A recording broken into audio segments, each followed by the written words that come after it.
It's Thursday. We have Dr. Joe back with us answering your pet questions. Give us a call, 460-KJRH. And you brought Gunner. I had to steal him from you already. Absolutely. This is a great little dog here. And I say little. I was telling everybody last week he was a lot smaller. He's really gained quite a bit. He had some parasites and stuff, and we cleared him up. And he's just a great dog. He's going to be much bigger than I'm glad I didn't bring him last week. His paws are huge. I was going to say he'll be 40, 50 pounds, but this week he's really grown.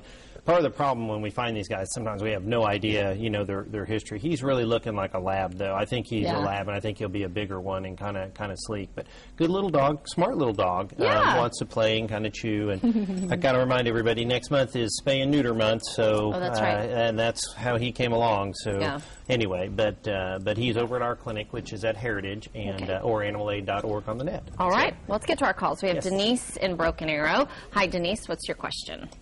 What effect does secondhand smoke have on our pets?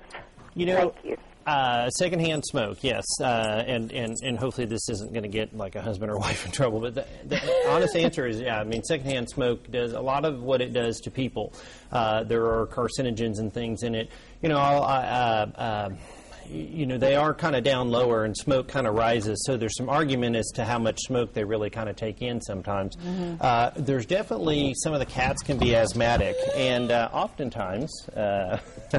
Sorry. Oh, he's okay. I'm not doing a very good job babysitting. You bet. And oftentimes if you see them, having a harder time breathing or sneezing or something, then a lot of times that can be kind of a deal. So I'm not, I'm not trying to, I don't want to be, against smoking and stuff, but really I think, honestly, if you can do it outside, away from pets and kids and people, then better. Yeah, so. Of course. All right, Elizabeth from Tulsa is our next caller. Hi, Elizabeth. What's your question? Hi, I'm having a baby in July, and I was wondering what's the best way to introduce my four-legged babies to my new baby. Yeah, my rule of thumb is that no child should be left alone with any dog unless it's stuffed until about the age of 5 or 6.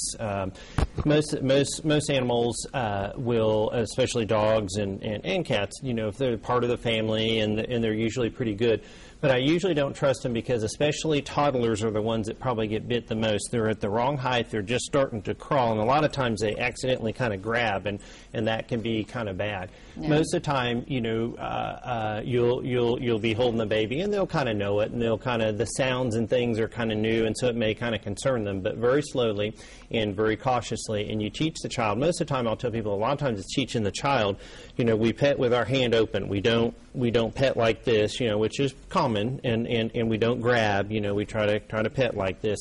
And also, when the child gets old enough, giving the dog some dog treats will put the child in an upper position, even though the dog may be bigger or whatever, but a lot of times it's very helpful and teaches the dog real quick that the child's a good thing. This isn't competition and my toys or whatever. This is a source of food. Yeah. So not a bad thing. So. In the book Marley and Me, the parents bring home diapers from the hospital and clothing from the hospital to kind of get the scent even before the child comes home. And that's a good thing too, because you don't want the dog to be kind of worried about some new scents and stuff. And it's all kind of new stuff.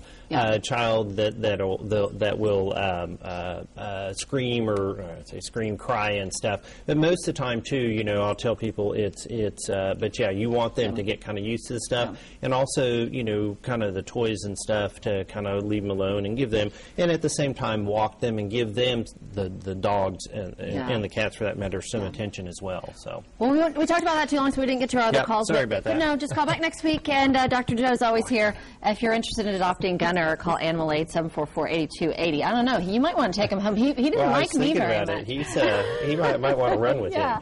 He'll be a good running dog. Dr.